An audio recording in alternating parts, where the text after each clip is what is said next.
Ranar Juma'a muke sa ran za a fara sakin ingantaccen CDs ɗin na labari na.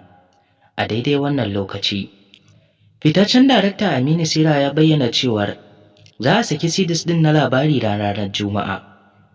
CDs ɗin na labari na a wannan Juma'ar ake sa ran zai zo da misalin karfe 10 na dare.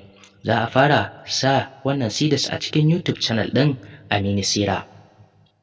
Duk da ya kasance cewar dai mutane suna ta yamu didi akan fim ɗin na labari na kan cewa bai zama lallai a fara sakinsa ba, to amma kuma mun samu wata gamsasshiyar hujja na kan cewar bai zama lallai a sake shi ba.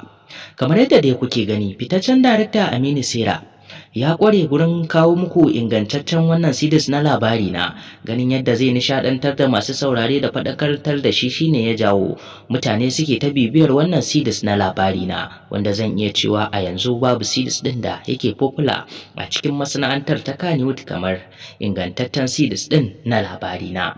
Ga dai cikakkun rahotanni nan muna tafi da su a cikin wannan tasha, sai ka gyara zama domin jin su. Idan ya kasance farkon shigowarka cikin wannan tasha na farko, ka danna subscribing kana ka danna alamar ƙararrawar sanarwa domin sake samun sabbin shirye-shiryen a duk inda suke a faɗin duniya.